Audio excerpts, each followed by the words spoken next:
Good morning and welcome to 20 Minutes on Fighting Disinformation from Media City Bergen. Today we'll be hearing from Ghazaal Sheikhi about how AI can be both the villain and our best friend in fighting online disinformation. Ghazaal Sheikhi is a postdoctoral fellow at the Department of Information Science and Media Studies at the University of Bergen, and she will tell us more about this. So I'm hoping for some really good news today, Ghazaal.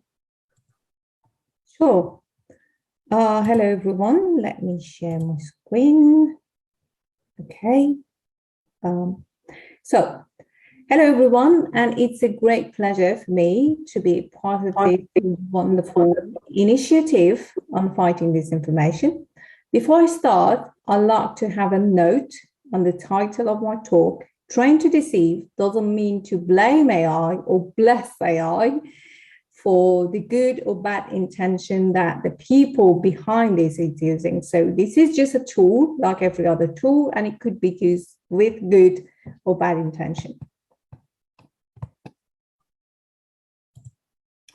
Okay, just a simplified overview of how AI does what it is trained for. So we start by data, and by data we mean any information from the outside world about the problem we are trying to solve or create. So it depends. So the data could be images or videos. It could be textual content like news items, comments on Twitter or whatever. Or it could be any other data like metadata about images, the number of likes of a tweet, the number of retweets. Then we need a model. So the AI model is some scary mathematical equations with some variables inside it. And the aim of training an AI model is to tune those variables in order for the AI model to be able to discover some patterns from data. And the aim is to generate some output based on the input features. So some AI models are generative. So they learn how to generate images and videos, like the deepfake you hear a lot. Or generative textual models, which can generate text for us. They could be used for good purposes, like the online translations that we keep using every day. Or they could also be used to create fake comments or even fake news items. Another type of AI systems are the predictive models. In those cases, you give the model an input and it gives you a label like this video is fake, or this is a fake news, or a real news. So this is the simplified story behind the AI. And what matters here is because AI models learn from data, they could be trained to deceive people. They could be trained to generate something which is not real. They could be trained to disquiet human beings. And on the other hand, they also could be trained to detect those skeptical content or fake content. The problem on social media is because more and more people these days are using social media platforms as a source of news.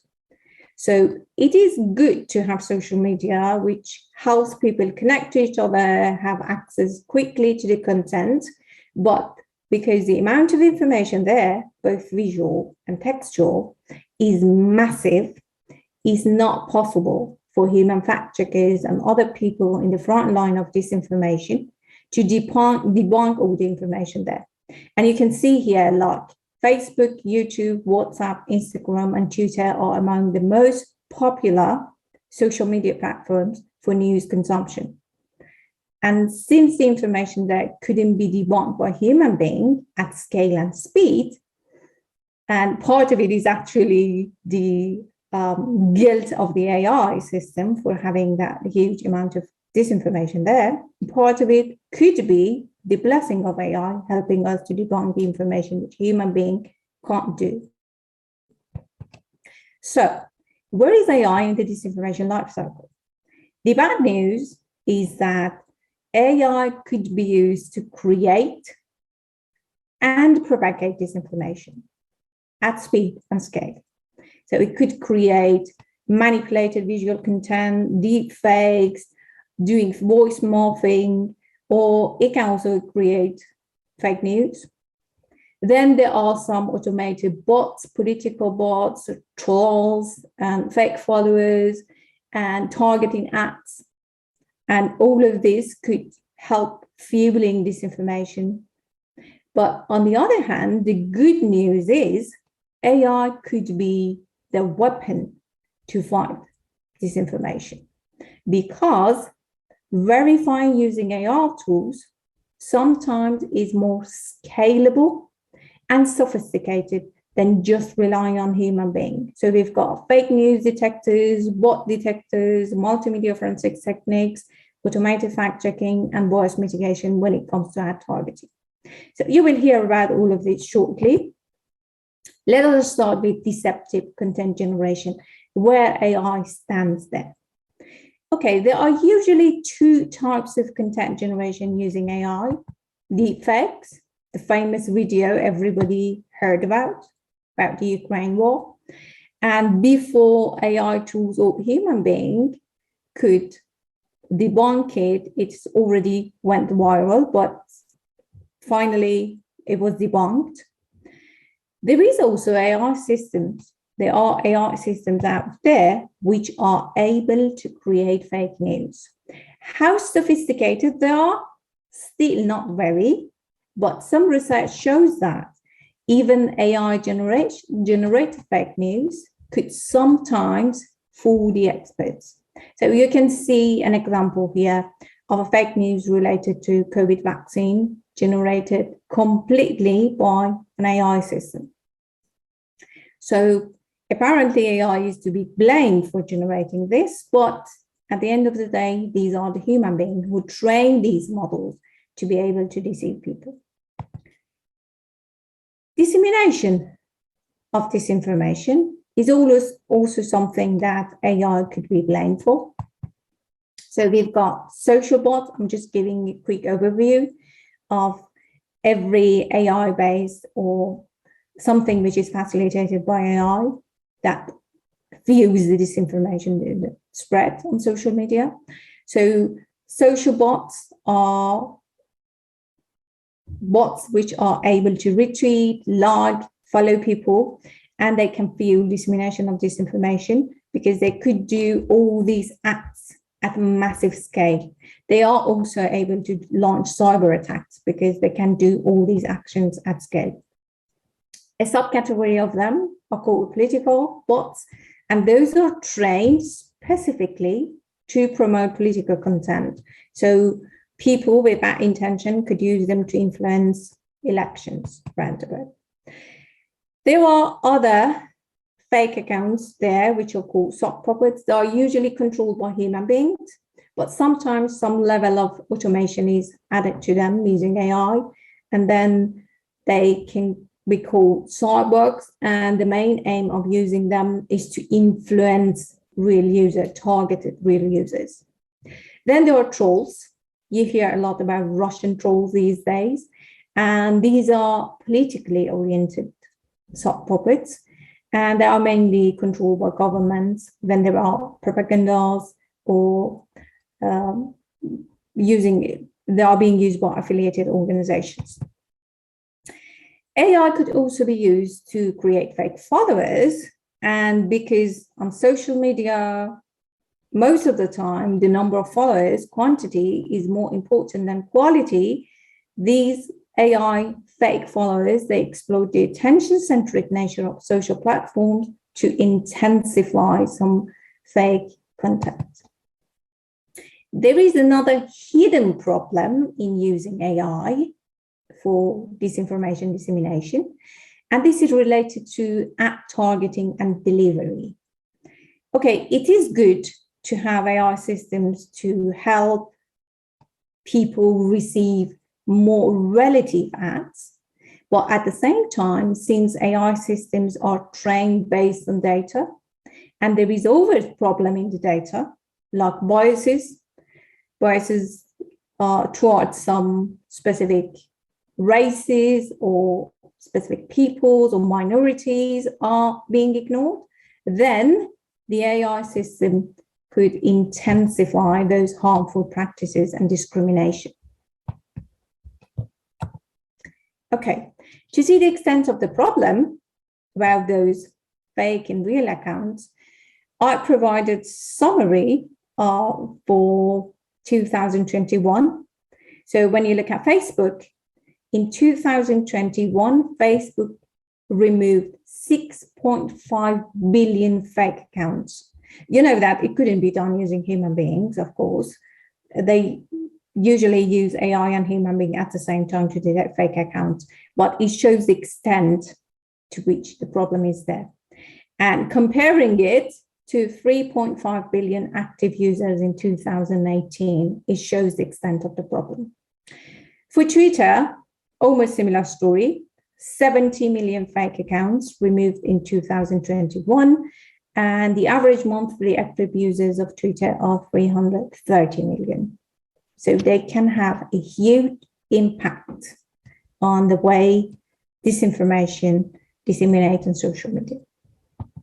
Now, the good news is that we can use AI to fight AI. So how? In the fight against disinformation, the first step that AI would step on is detecting social bots. I've just placed here some examples of different algorithms and programs are out there. So if you just Google social bot detection, you see 1,000 different methods and algorithms based on AI and machine learning. And the summary of the story is AI is better than human being in detecting social bots because it can look at to so many patterns and features that human beings are not. So this is the good news, and AI could be blessed for solving the problem created by itself, social bot detection.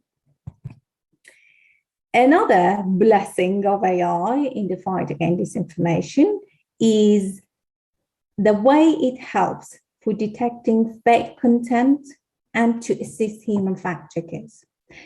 Just listed here a few examples, and they are not the most sophisticated, of course, the most sophisticated web-based platform for fake news detection. They are just examples, like news check, open sources, arbitrary trusted items. These are just some examples of the platforms and tools out there to detect fake news.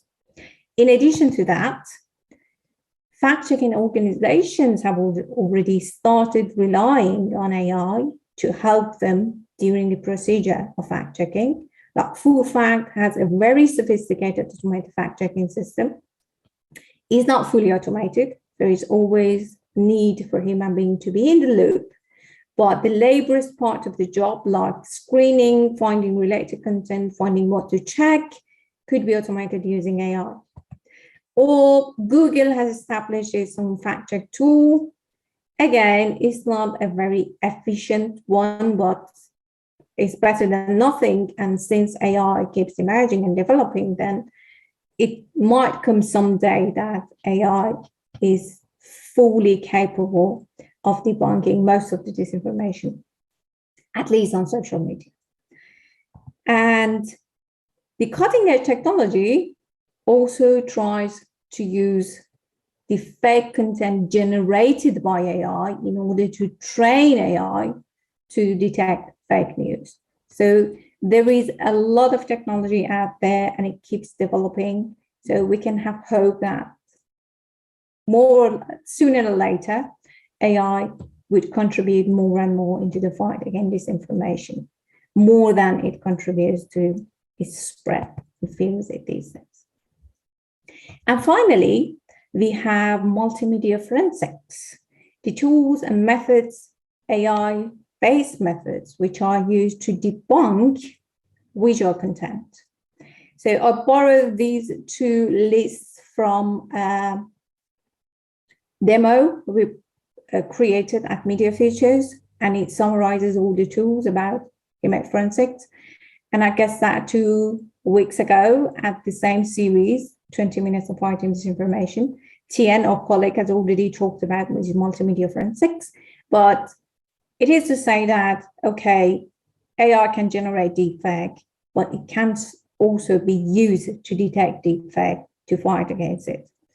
And it's not only deepfake, the manipulated pictures and videos, which are manually manipulated by human beings to deceive others, they could also be detected by AI tools, sometimes much better than human beings. And it's about the scale and the speed most of the time. In some cases, AI tools are better than human beings, but they are mainly out there to assist human beings in the fight against disinformation. Okay, it was all for me. So we had both good news and bad news, but I myself, as someone who's working with AI and automated assistants for fact checking, I've got a lot of hope in AI being more and more involved in helping the people on the front line of fighting disinformation. Thank you so much, Ghazaal. That's fantastic. It's great that we have some good news, and we'll probably be checking in with you again in not too long to hear how things are progressing. Before we round up, let me remind you that we have our conference here on fighting disinformation at Media City Bergen on the 8th of June, MCB Hack. And for all of you that are involved in innovation and what to expect from the future, I would also like to remind you that we have the workshop on entrepreneurship with Tendai Viki on the 8th of June and MCB Tech 22 on the conference on the 9th of June. So lots on offer from us here at Media City Bergen. So with that, we ask you all to keep safe and stay healthy.